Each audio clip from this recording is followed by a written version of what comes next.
back to the Hard Edge podcast. And today we're going to be talking about all kinds of different things, including the NC State Wolfpack, with our friend, the man, the myth, the legend, Carter Hughes. What's up? Okay, and today we're going to be talking about different coaching and player leisures, and also some new recruits.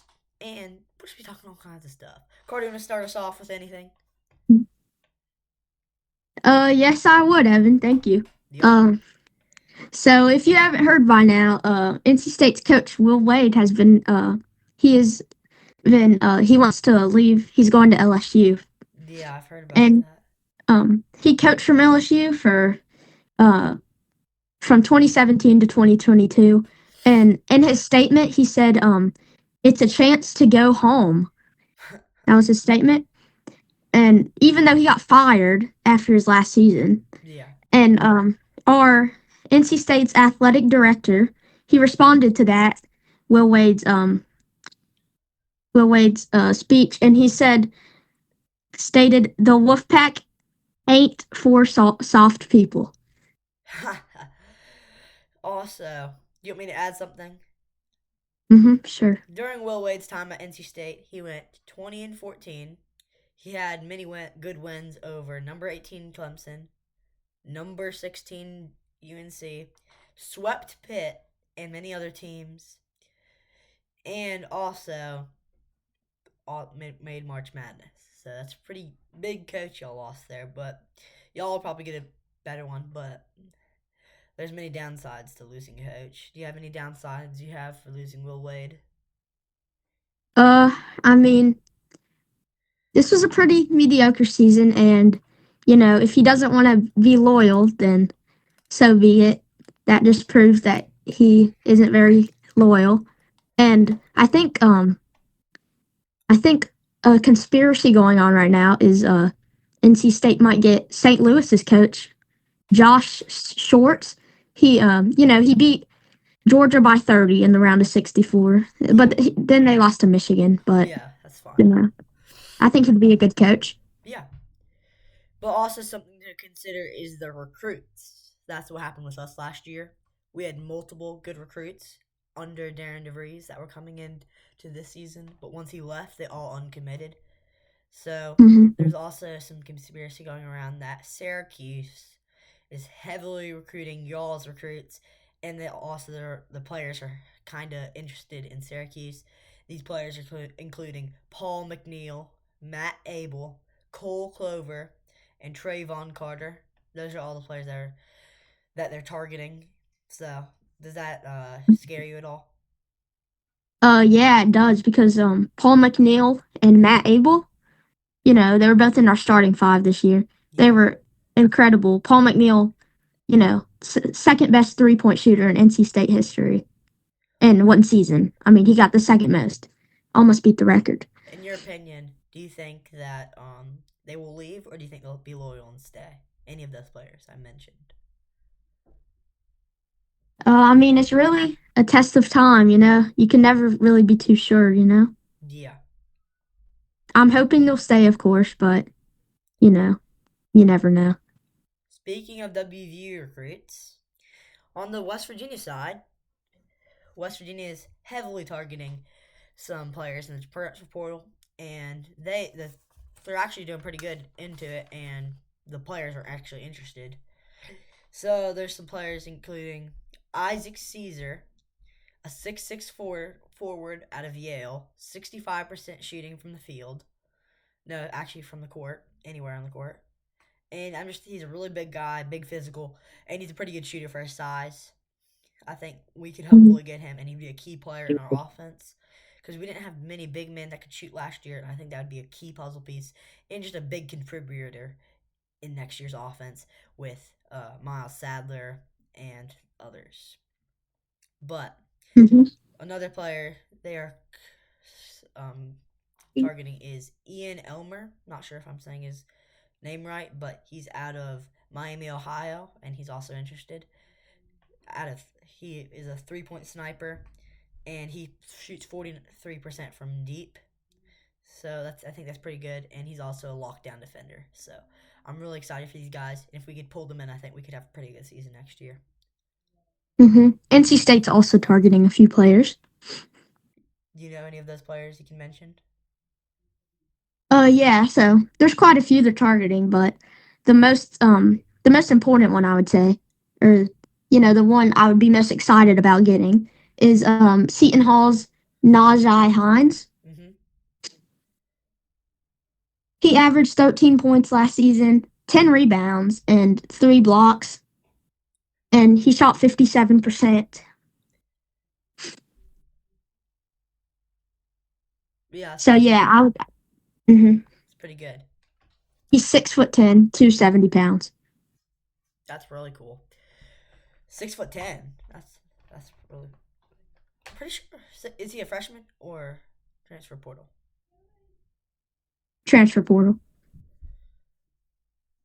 I thought y'all had a 6'10" Yeah. guy out of recruiting. hmm Talking women's hoops, Jordan Harrison, the WVU women's star that led us to our NCAA berth and just our amazing season, is a finalist for the Defensive Player of the Year. So, like, in all of college women's basketball, Defensive Player of the Year. hmm So, I'm really hyped about that. We have, under Mark Kellogg, we've had multiple very good defenders. I think it's been every year now that he's been in coach. We've had a defensive player in the Big 12, Defensive Player of the Year. Can't Nice. remember her name last year, but we've had one every year at least. So Mark Kellogg's definitely known for his defense, and I'm very glad that he's developing a defensive minded team. hmm Got anything on the NC State women's side? Yeah. Speaking of women's basketball, Zam Jones, a key player for NC State, she's set to enter the transfer portal. She averaged 15 points per game, but, but, we picked up a commitment from a Nigerian forward. Her name's Favor Osai Chinye, Yeah. standing at 6'1". Hmm. It's a little bit shorter, but Yeah. do you have any stats for her? Or No, because she played in Tokyo. I couldn't pick up any stats. ah. Okay, let's see. All right, we're talking about Ben Cutter, the WVU star defensive side, one of the few defensive starters that WVU kept this year. He said in his press conference he's not leaving. He stated he loves West Virginia, and he says that he does not understand the other players out of his class just leaving and going to four different other schools or three. He just says when he grows up, he wants to be a WVU fan, and he says that those other players probably thinking, who am I going to cheer for? They have four different options. He just says that he wants to be loyal and a good player. He's hmm 6 foot tall, a junior out of Denver, North Carolina, and he's a linebacker. He had over the past 3 years, he's had over 100 tackles, and he's just such a good player. He just plays with so much passion and physicality. And we'll actually watch the press conference part right here. Share my screen.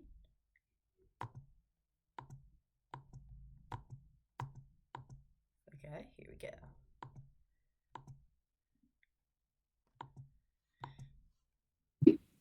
You mentioned there are not many guys from your class still left around, and with the changing coaching, a lot of people leave. Why'd you stay? I love this state. I love this team. I don't think there's anything that could pull me out of here. And I want to be able to be a West Virginia fan for the rest of my life. I don't know what people do. Transfer around four different schools. Like, who do you support when you're done playing college football? I want to support the Mountaineers, so that's why I'm still here. What does this team have to do to get from where it was?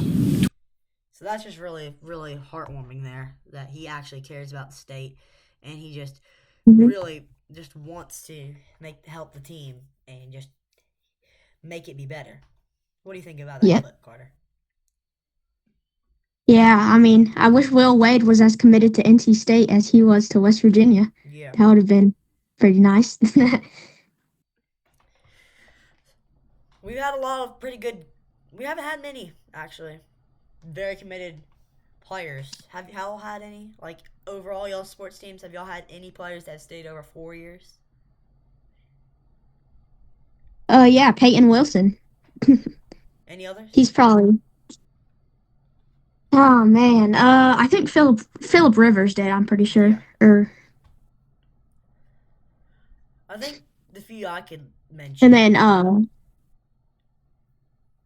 What are you gonna say? oh Russell Wilson. He played 3 years and then he transferred to Wisconsin. But Yeah. But some players that I think were very loyal to us in the coming years, were I think Garrett Green was maybe one of the most committed people we've had and most passionate. He just put his heart out. You could see he played with all he could in every snap, and you could really tell that he really cared for West Virginia. Also, many people say that he didn't, but I believe that Nico Markule had a lot of heart, and he really wanted to be this team to be good this year. I really loved Nico Markule. He may have not been the best quarterback, not the best player that fitted our program last year, but I just think he's a good, passionate person for the state. He made a post out. He even said goodbye to the program. He said he enjoyed and he loved playing for our state. He didn't just say y'all's state. He said our, so he made him feel like it was his state too. So that means he cared about the state also.